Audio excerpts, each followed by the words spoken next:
மாலத்தீவு சென்றுள்ள பிரதமர் மோடி அந்நாட்டு அதிபர் முகமது மொய்சுவுடன் பேச்சுவார்த்தை நடத்தினார்.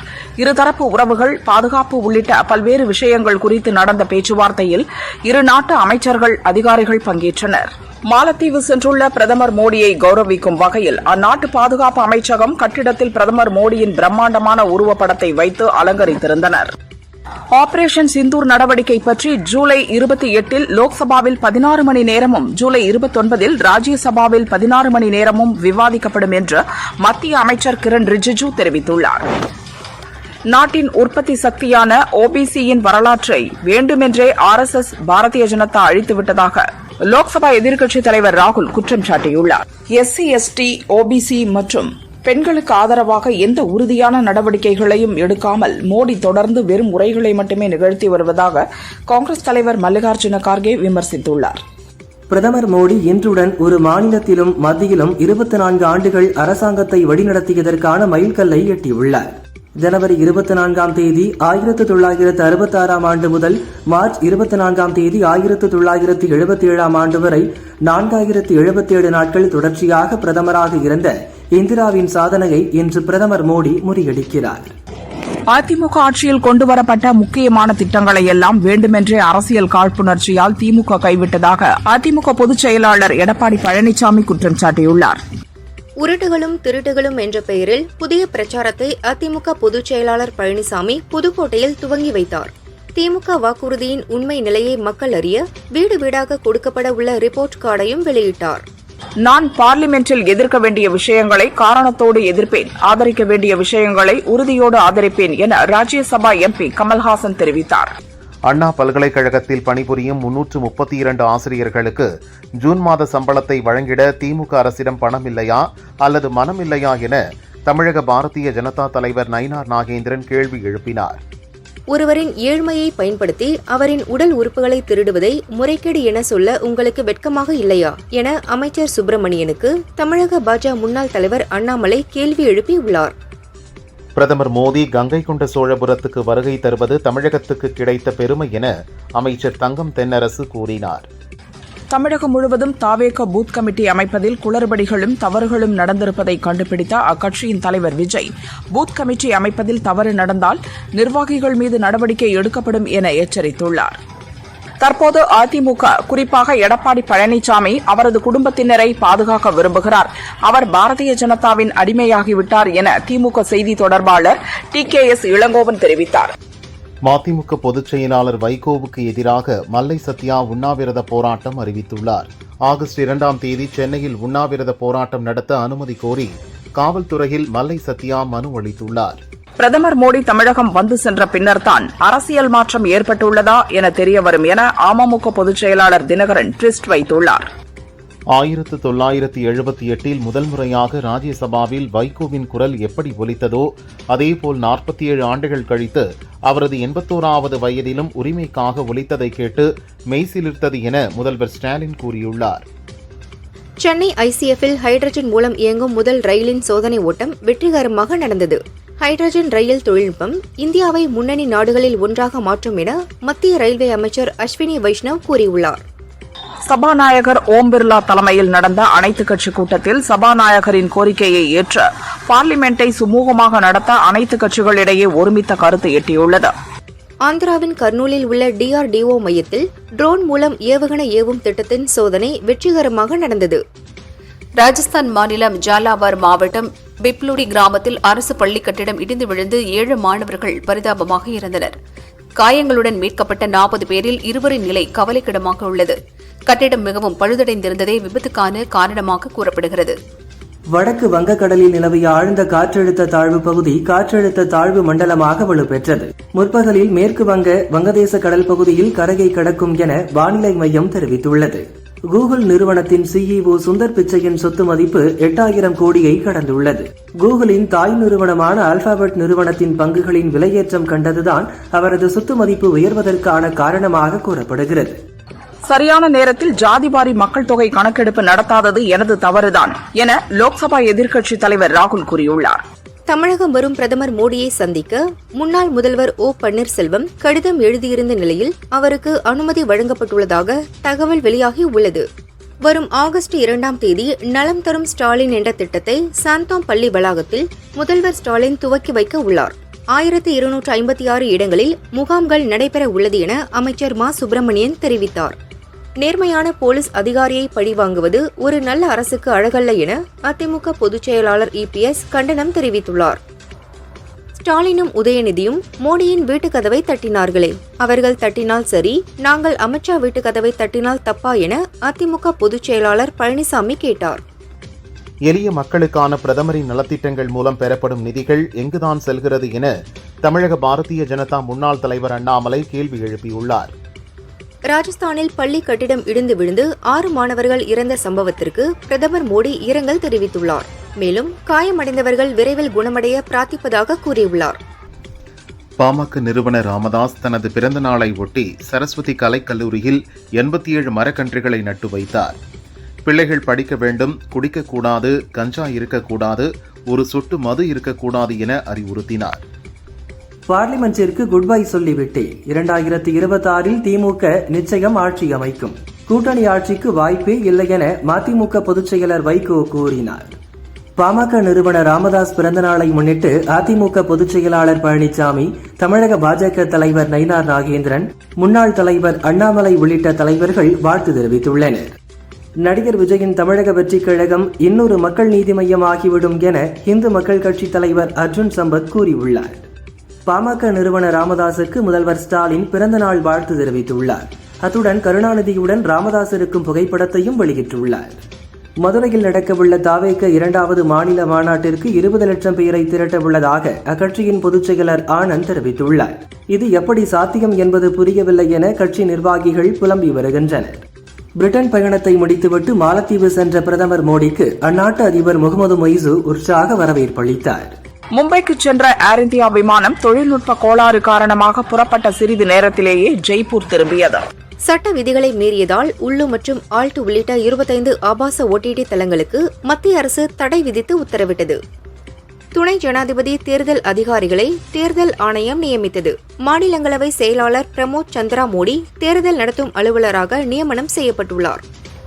பீகார் சிறப்பு தீவிர வாக்காளர் பட்டியல் திருத்தத்துக்கு எதிர்ப்பு தெரிவித்து எதிர்க்கட்சி எம்பிக்கள் இன்றும் அமளியில் ஈடுபட்டதால் லோக்சபா மதியம் 2 மணி வரை ஒத்திவைக்கப்பட்டது. திமுக கூட்டணியில் உள்ள மக்கள் நீதி மய்யம் கட்சித் தலைவர் கமல்ஹாசனுடன் திமுகவை சேர்ந்த P. வில்சன், கவிஞர் சல்மா, SR சிவலிங்கம் ஆகியோர் பார்லிமெண்டில் எம்பியாக தமிழில் பதவியேற்றுக் கொண்டனர். தமிழகம் வரும் பிரதமர் மோடி திருச்சியில் உள்ள தனியார் நட்சத்திர விடுதியில் தங்குகிறார். அங்கு 6 அடுக்கு பாதுகாப்பு போடப்பட்டுள்ளது.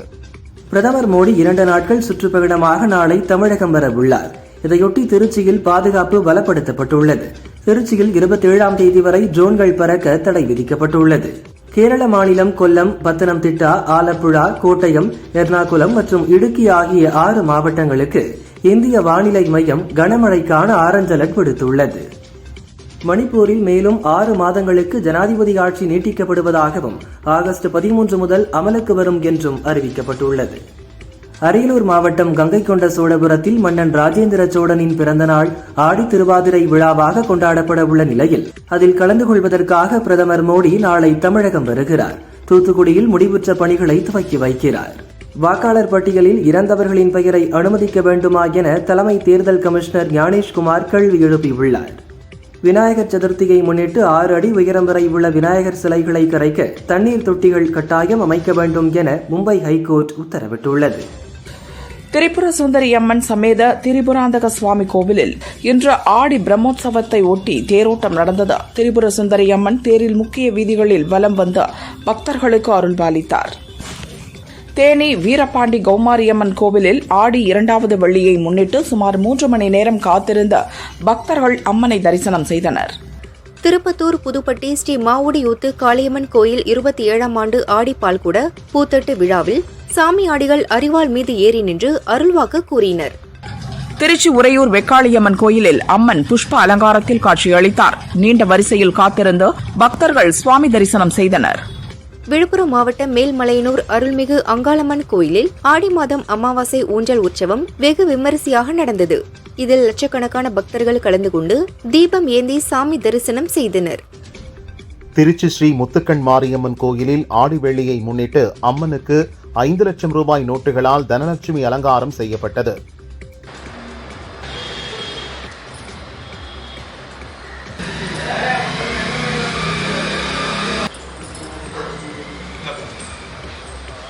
ஆடி 2ஆம் வெள்ளியை முன்னிட்டு கோவை அம்மன் கோவில்களில் சிறப்பு வழிபாடு நடந்தது. அருள் தரும் ஜெயமாரியம்மன், புவனேஸ்வரி அம்மன் கோவில்களில் பக்தர்கள் பரவசத்துடன் தரிசனம் செய்தனர். கரூர் மேட்டு மகாதானபுரம் ஸ்ரீ அங்காள பரமேஸ்வரி கோயிலில் நடந்த குட்டி குடிக்கும் நிகழ்ச்சியில் ஏராளமான திருநங்கைகள் கலந்து கொண்டு பூச்சட்டி எடுத்தும் அலகு குத்தியும் நேர்த்திக்கடன் செலுத்தி அம்மனை வழிபட்டனர். பிரதமரின் வருகையை முன்னிட்டு திருச்சி ஏர்போர்ட்டில் இருந்து நட்சத்திர விடுதி வரை எஸ்பிஜி குழுவினர், மத்திய தொழிலக பாதுகாப்பு படை போலீசார் மற்றும் தமிழக போலீசார் இணைந்து வாகன ஒத்திகை நிகழ்ச்சி நடத்தினர். பாமக நிறுவனர் ராமதாஸின் 87வது பிறந்த நாளில் அவருக்கு தாமரை பூவை பரிசாக வழங்கி அவரது மனைவி சரஸ்வதி வாழ்த்து கூறினார். ராணிப்பேட்டை மாவட்டம் மேல்விசாரம் நகரமன்ற தலைவராக இருந்த முகமது அமீன் உடல்நலக் குறைவு காரணமாக இறந்தார். இந்த பதவிக்கு யாரும் வேட்புமனு தாக்கல் செய்யாததால் பொறுப்பு தலைவராக செயல்பட்டு வந்த குல்சார் அகமது தலைவராக தேர்ந்தெடுக்கப்பட்டார். விருதுநகர் அரசு மருத்துவமனையில் 680 கிராம் எடையுடன் பிறந்த குழந்தையை மருத்துவர்கள் 76 நாட்கள் தீவிர சிகிச்சை அளித்து 1 கிலோ 300 கிராம் எடை உயர்த்தி நலமுடன் வீட்டிற்கு அனுப்பி வைத்து சாதனை படைத்தனர். அரியலூர் வருகை தரும் பிரதமர் மோடியை வரவேற்கும் விதமாக நரேந்திர சோழனை வருக வருக என பாஜக சார்பில் சிறப்பு பாடல் வெளியிடப்பட்டது. வங்கக்கடலில் காற்றழுத்த தாழ்வு மண்டலம் உருவானதை அடுத்து 9 துறைமுகங்களில் புயல் கூண்டு ஏற்ற அறிவுறுத்தப்பட்டுள்ளது. பாம்பனில் 1ஆம் எண் புயல் கூண்டு ஏற்றப்பட்டுள்ளது. பிரதமர் வருகையொட்டி மன்னார் வளைகுடாவில் ட்ரோன் மூலம் கண்காணிப்பும் கடலோர பாதுகாப்பு குழும போலீசார் 75 பேர் ரோந்து பணியிலும் ஈடுபட்டுள்ளதாக தமிழக கடலோர பாதுகாப்பு குழும டிஐஜி மகேஷ்குமார் தெரிவித்தார். சோழபுரம் வரும் பிரதமரின் ஹெலிகாப்டர் இறங்கும் தளத்தை சீரமைக்கும் பணிகளை மத்திய குழுவினர் மற்றும் கலெக்டர் ரத்தினசாமி ஆகியோர் நேரில் பார்வையிட்டு ஆய்வு செய்தனர். கும்பகோணத்தில் மக்கள் விரும்பும் முதல்வர் வேட்பாளர் விஜய் என அச்சிடப்பட்ட ஸ்டிக்கரை தவிகவினர் நேற்று ஒட்டினர். அதில் தனது படம் இருந்ததற்கு பொதுச் செயலாளர் ஆனந்த் எதிர்ப்பு தெரிவித்த நிலையில் புதிய ஸ்டிக்கர் ஒட்டும் பணியில் ஈடுபட்டுள்ளனர். நாகை அருகே இடையூறு செய்ததாக மனநலம் பாதிக்கப்பட்ட நபரை வீடு புகுந்து கொலைவெறி தாக்குதல் நடத்தும் சிசிடிவி காட்சி வெளியாகியுள்ள நிலையில் இதுகுறித்து போலீசார் விசாரித்து வருகின்றனர். வங்கக்கடலில் காற்றழுத்த தாழ்வு மண்டலம் உருவானதை அடுத்து சென்னை, கடலூர், நாகை, எண்ணூர், காட்டுப்பள்ளி, பாம்பன், தூத்துக்குடி, காரைக்கால், புதுச்சேரி ஆகிய 9 துறைமுகங்களில் 1ஆம் எண் புயல் கூண்டு ஏற்ற வானிலை மையம் அறிவுறுத்தி உள்ளது. ராணிப்பேட்டை மாவட்டம் சோளிங்கர் பழையபாளையம் ஊராட்சி ஒன்றிய நடுநிலைப் பள்ளி ஆசிரியர் குமார் பணி மாறுதல் காரணமாக வேறு பள்ளிக்கு செல்ல உள்ளதற்கு எதிர்ப்பு தெரிவித்து அப்பள்ளி மாணவர்கள் மறியல் செய்தனர். கோவையில் 1.5 லட்சம் லஞ்சம் வாங்கிய வழக்கில் கைதான அறநிலையத்துறை பெண் அதிகாரி இந்திரா தன்னை ஜாமீனில் விடுவிக்க கோரி கோவை முதன்மை கோர்ட்டில் மனு தாக்கல் செய்துள்ளார். இந்த மனு நீதிபதி விஜயா முன்னிலையில் விரைவில் விசாரணைக்கு வருகிறது. தூத்துக்குடி விமான நிலையத்தை பிரதமர் மோடி நாளை திறந்து வைக்கிறார். இதனால் விமான நிலையத்தில் 5 அடுக்கு பாதுகாப்பு போடப்பட்டுள்ளது. மேம்படுத்தப்பட்ட சென்னை விமான நிலையம் 2026 மார்ச் மாதத்தில் செயல்பாட்டுக்கு வரும் என விமான நிலைய அதிகாரிகள் தெரிவித்தனர். MBBS, BDS படிப்புகளுக்கான தரவரிசை பட்டியலை அமைச்சர் சுப்பிரமணியன் வெளியிட்டார். இதில் நீட் தேர்வில் 665 மதிப்பெண் பெற்ற நெல்லை மாணவன் சூரியநாராயணன் முதலிடம் பிடித்தார். தமிழகத்தில் மருத்துவ படிப்புகளுக்கான முதற்கட்ட கலந்தாய்வு ஜூலை 30ஆம் தேதி துவங்குகிறது என அமைச்சர் மா சுப்பிரமணியன் கூறினார். தஞ்சாவூர் மருத்துவக் கல்லூரி மருத்துவமனையில் பொதுமக்களுடன் அதிக அளவில் தொடர்பில் இருக்கும் ஓட்டுநர்கள், காவலர்கள், சுகாதார பணியாளர்களுக்கு இதய உயிர்ப்பு பயிற்சி வழங்கப்பட்டது. வேலூர் மாவட்ட காவல் கண்காணிப்பாளர் மயில்வாகனன் குடியாத்தம் நகரம் மற்றும் அதன் சுற்றுப்புற தாலுகாக்களில் உள்ள காவல் நிலையங்களில் திடீர் ஆய்வு மேற்கொண்டார். காவலர்களிடம் பணிகளை பற்றி விசாரித்தார். திருப்பத்தூர் அடுத்த ஆதியூர் பகுதியில் அரசு மது பாட்டில்களை கள்ளச்சந்தையில் விற்பனை செய்த ஏழுமலை என்பவரை போலீசார் கைது செய்தனர். மேலும் விற்பனைக்காக வைத்திருந்த 41 மது பாட்டில்களை பறிமுதல் செய்தனர். கடும் வெயில் காரணமாக பள்ளிகளுக்கு விடுமுறை அளித்ததை ஈடு செய்யும் வகையில் ஆகஸ்ட் 2, 30 மற்றும் நவம்பர் 15ஆம் தேதிகளில் பள்ளிகள் செயல்படும் என புதுச்சேரி பள்ளிக் கல்வித்துறை அறிவித்துள்ளது. தவிக பூத் நிர்வாகிகள் மற்றும் அனைத்து பொறுப்பாளர்கள் கலந்தாய்வு கூட்டம் மன்னார்குடியில் நடந்தது. இதில் 500க்கும் மேற்பட்ட நிர்வாகிகள் கலந்து கொண்டனர். புதுச்சேரி வில்லியனூரில் உள்ள கண்ணியமிகு காகிதமில்லத் அரசு மேல்நிலைப் பள்ளியில் நடந்த மாணவர்களுக்கான ஓவிய போட்டியில் 200க்கும் மேற்பட்ட மாணவர்கள் கலந்து கொண்டு தங்களது திறமையை வெளிப்படுத்தினர். சென்னையில் இன்று ஆபரண தங்கத்தின் விலை சவரனுக்கு 360 ரூபாய் குறைந்து ஒரு சவரன் 73,680 ரூபாய்க்கு விற்பனையாகிறது. ஒரு கிராம் 9,210 ரூபாய்க்கு விற்கப்படுகிறது. வெள்ளி ஒரு கிராம் 128 ரூபாய்க்கு விற்பனை செய்யப்படுகிறது. அரசு பள்ளிகளில் 6 முதல் 12ஆம் வகுப்பு வரை பயிலும் மாணவிகளுக்கு தற்காப்பு கலை பயிற்சிகள் அளிக்க 15.50 கோடி ரூபாய் நிதி ஒதுக்கீடு செய்யப்பட்டுள்ளதாக ஒருங்கிணைந்த பள்ளிக் கல்வி மாநில திட்ட இயக்ககம் தெரிவித்துள்ளது. திருவள்ளூரில் 10 வயது சிறுமி பாலியல் வன்கொடுமை செய்யப்பட்ட சம்பவத்தில் தேடப்பட்டு வந்த மேற்கு வங்கத்தைச் சேர்ந்த குற்றவாளியை ஆரம்பாக்கம் ரயில் நிலையத்தில் வைத்து போலீசார் கைது செய்துள்ளனர். ரித்தன்யாவின் கணவர், மாமனார், மாமியார் தாக்கல் செய்த ஜாமீன் மனு குறித்து போலீசார் பதிலளிக்க சென்னை ஹைகோர்ட் உத்தரவிட்டு வழக்கை வரும் 30ஆம் தேதிக்கு ஒத்திவைத்தது. மதுரை ஜெயிலர் கொலை உட்பட 2 வழக்குகளில் டெய்லர் ராஜா கைது செய்யப்பட்டுள்ளார். இது தொடர்பான ஆணையை கோவை மத்திய சிறையில் அடைக்கப்பட்டுள்ள அவரிடம் வழங்கப்பட்டது. சென்னை புழல் அருகே குழந்தைகளை கடத்தி விற்பனை செய்து வந்த வித்யா என்ற பெண்ணை போலீசார் கைது செய்தனர். அவர் அளித்த தகவலின் பேரில் 3 குழந்தைகள் மீட்கப்பட்டனர். கேரளாவை உலுக்கிய சௌமியா கொலை வழக்கு குற்றவாளி சிறையில் இருந்து தப்பி ஓடினார். போலீசார் தீவிரமாக தேடி வந்த நிலையில் தாலப் எனும் பகுதியில் மீண்டும் பிடிபட்டார். நெல்லை காவலர் குடியிருப்பில் வசித்து வரும் தலைமை காவலர் தங்கமாரி வீட்டிற்குள் புகுந்த அவரது நண்பர் சக போலீஸ்காரர் மணிகண்டன் என்பவர் 30 பவுன் நகையை திருடினார். பெருமாள்புரம் குற்றப்பிரிவு போலீசார் விசாரிக்கின்றனர். வேலூர் மாவட்டம் குடியாத்தம் சுற்றுவட்டார பகுதிகளில் கஞ்சா விற்பனையில் ஈடுபட்ட கல்லூரி மாணவன் நிதிஷ்குமாரை போலீசார் கைது செய்தனர். மதுவிலக்கு அமலாக்க பிரிவு போலீசார் தீவிர விசாரணை மேற்கொண்டு வருகின்றனர். புதுச்சேரி எல்லைப்பிள்ளைச்சாவடி சித்தானந்தா நகரைச் சேர்ந்த இந்து முன்னணி நிர்வாகி துரை கொலை வழக்கில் 17 வயது சிறுவன் உட்பட 10 பேரை போலீசார் கைது செய்து சிறையில் அடைத்தனர். தெற்கு பசிபிக் பெருங்கடலில் சமோவா தீவு அருகே நிலநடுக்கம் உணரப்பட்டது. ரிக்டர் அளவில் 6.6 அலகுகளாக பதிவானது. பாகிஸ்தான் வங்கதேசம் இடையே விசா இல்லாமல் சென்று வரலாம் என்ற ஒப்பந்தம் கையெழுத்தாகியுள்ளது. இதனை இந்தியா உன்னிப்பாக கவனித்து வருகிறது. பாலஸ்தீன அரசை அதிகாரப்பூர்வமாக அங்கீகரிப்பதாக பிரான்ஸ் அதிபர் இமானுவேல் மேக்ரான் அறிவித்துள்ளார். இதற்கு இஸ்ரேல் பிரதமர் பெஞ்சமின் நெதன்யாகு கடும் கண்டனம் தெரிவித்துள்ளார். நடிப்பு என்பது தவம். அதற்காக என்னை எவ்வளவு வேண்டுமானாலும் வருத்தி உழைக்க தயாராக உள்ளேன். பெரிய பட்ஜெட் படங்கள் வெற்றி பெறுவது முக்கியமல்ல, சின்ன பட்ஜெட் படங்கள் ஜெயிக்கணும் என மலையாள நடிகையான நிமிஷா சஜயன் தெரிவித்தார். தாய்மார்கள் குறைந்த மணி நேரங்கள் அல்லது நெகிழ்வான வேலை நேரங்களில் இருப்பது முக்கியம் என்று நினைக்கிறேன். நான் ஒரு தாய் அல்ல, அதனால் என்னால் 12 மணி நேரம் கூட பணி செய்ய முடியும் என நடிகை வித்யா பாலன் கூறினார். பாண்டிராஜ் இயக்கத்தில் விஜய் சேதுபதி, நித்யா மேனன் நடித்துள்ள தலைவன் தலைவி படம் ரிலீஸ் ஆகியுள்ளது. இந்த படத்தின் தெலுங்கு பதிப்பான சார் மேடம் என்று வெளியாகவில்லை. ஆன்லைன் முன்பதிவும் திறக்கப்படவில்லை. தெலுங்கில் படம் வெளியாகிறதா இல்லையா என தயாரிப்பு தரப்பும் எந்த அறிவிப்பையும் வெளியிடவில்லை. ஜோதி கிருஷ்ணா இயக்கத்தில் பவன் கல்யாண், நிதி அகர்வால் நடிப்பில் வெளியான பேன் இண்டியா படம் ஹரிஹர வீரமல்லு கலவையான விமர்சனங்கள் வந்த போதிலும் உலகம் முழுக்க முதல் நாளில் ரூபாய் 70 கோடி வசூலித்துள்ளதாக தகவல் வெளியாகி உள்ளன. விக்ரம் படம் எப்படி கமலுக்காக எடுக்கப்பட்டதோ, கூலி படமும் ரஜினிக்காகவே உருவாக்கப்பட்டது. அதனால் இதில் வேறு எந்த கேரக்டரும் இடம்பெறவில்லை. இதில் கமல் நடித்திருப்பதாக வெளியாகும் செய்தி உண்மையில்லை என இயக்குநர் லோகேஷ் கூறினார். நான் சில காலமாக இசையமைப்பதில் கவனம் செலுத்தவில்லை.